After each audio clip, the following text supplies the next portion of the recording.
I also really hope that this backdrop like reminds you of Star Wars. It reminds me of the lightsabers. You can't fully see it, but I think it's pretty well like, so you have like the dark side of the Force over here, and then you have the light side of the Force. I'd be over here somewhere in the middle between the two because that's real life. Anyway, I just really like this backdrop and I feel like it invokes like Star Wars. So, the first season of Ahsoka has officially finished, and what an amazing ride it's been. Let's get into it. These are my thoughts. Hello, my name is Diamond, aka Lady Leo. Welcome if you are a returning viewer, or welcome back if you are a brand new viewer. So I'm a lover of all things, movies, TV shows, makeup, nail polish, all sorts of things. My hope is that you come to my channel, find something that you like, and hit the subscribe button because I would love to have you here.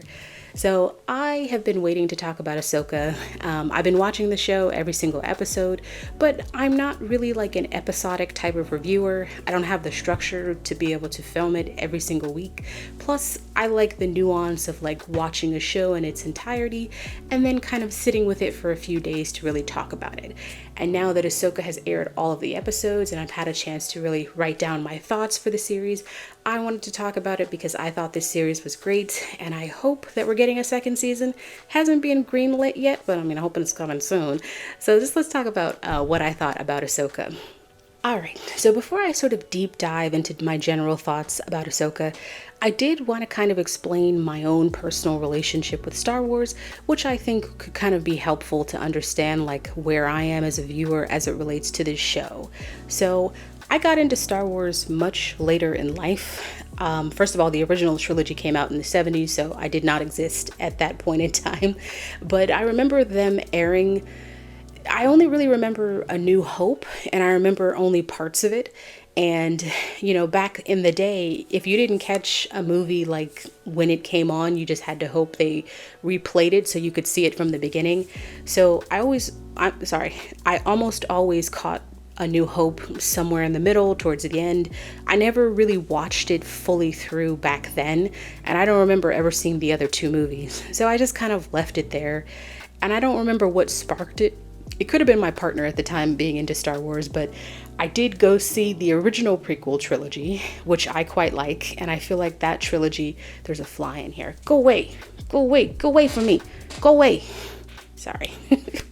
But anyway, I quite liked the prequel trilogy, and I don't think like at the time that I saw the prequel trilogy that I was in a position to be like judging it, considering I hadn't seen the OG trilogy.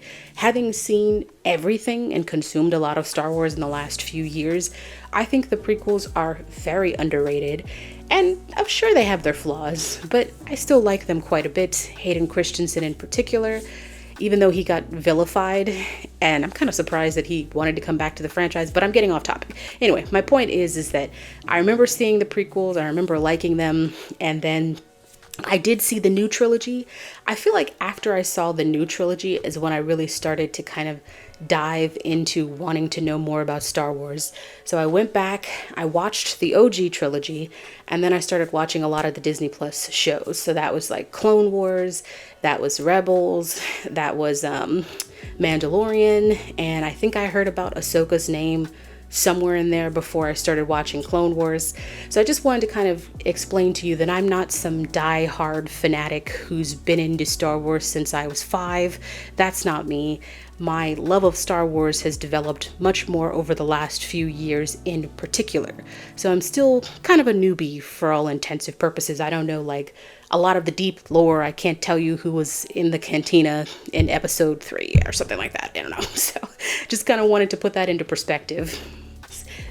So that being said, the Ahsoka show actually picks up with Ahsoka years after the events of episode 6, so that's the third movie from the original trilogy, which is the fall of the Empire. I think it's a lot easier to just think about this movie taking place in conjunction with like the latest season of The Mandalorian. So like this takes place after season 3 of The Mandalorian. And from the Rebels series, so Ahsoka would have been like somewhere in her 30s when she was in Rebels.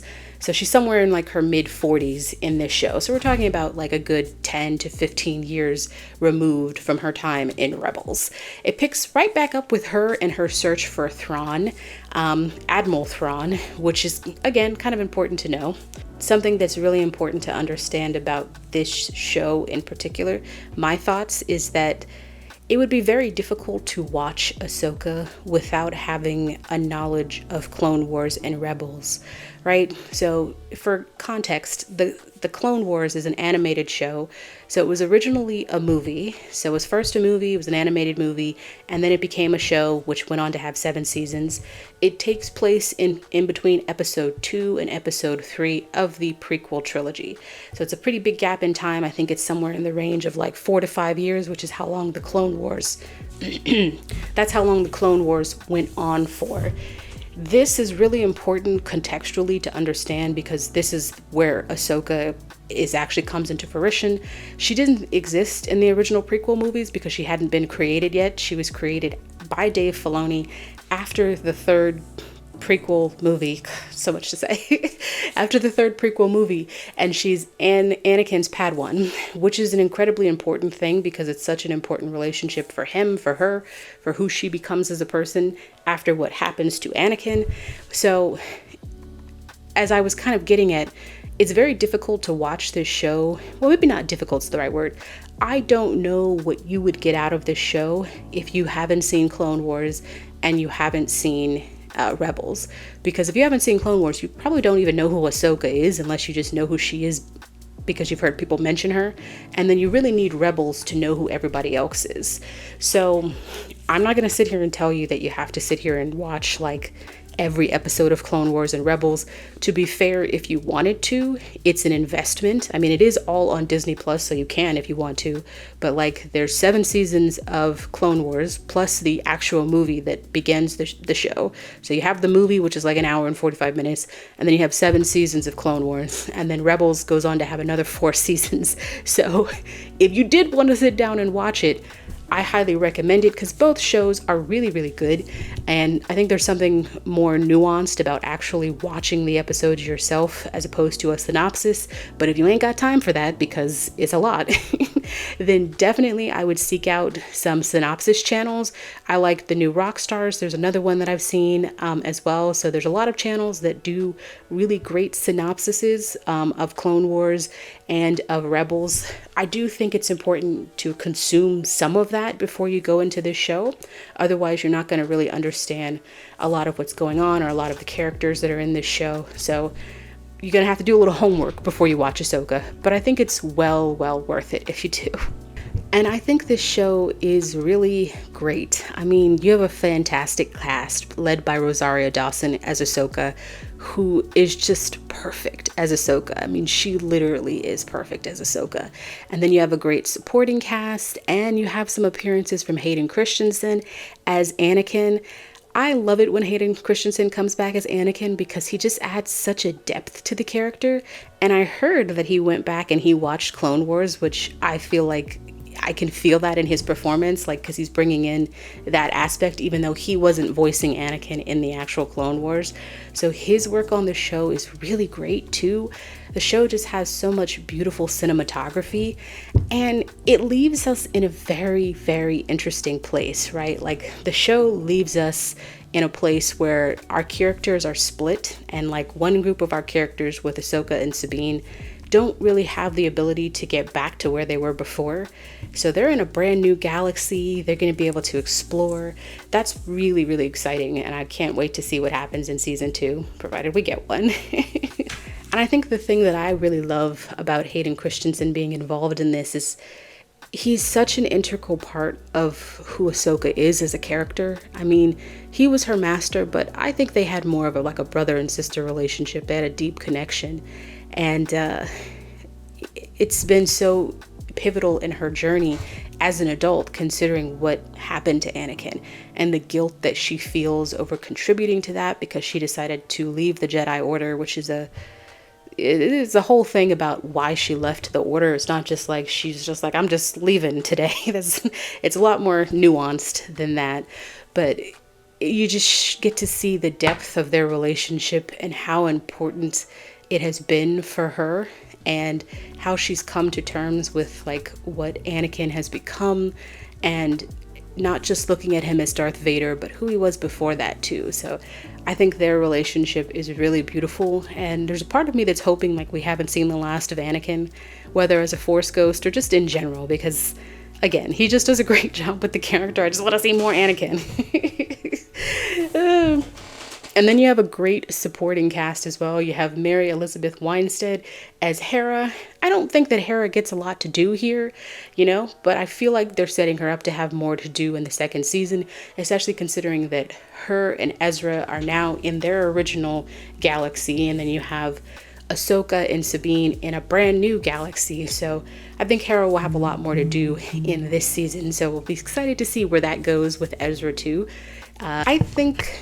I feel like the one caveat for me on this show is maybe just like the relationship between Ahsoka and Sabine. So I have watched some of Clone Wars and some of Rebels, but I did go back and watch the synopsis because it'd been a while since I was watching Clone Wars, although I have gone back and started rewatching Clone Wars. But I only watched a little bit of Rebels.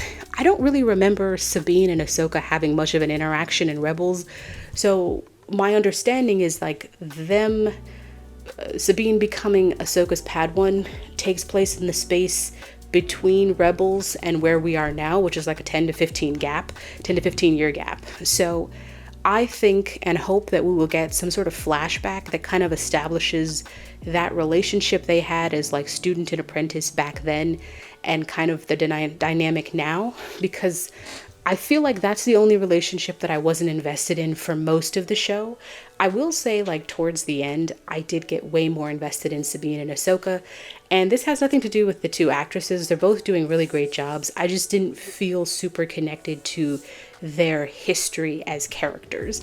And the last two episodes, I felt more connected to them, and I'm like, okay, this was like the first time I was really invested in learning more about Sabine and Ahsoka and in their dynamic. So I would like and hope that we get a little bit of backstory for that, because I think it would help deepen that bond between them and between us for them as the audience too. So that's probably my only critique. Sorry, I have my fan here because it's hot.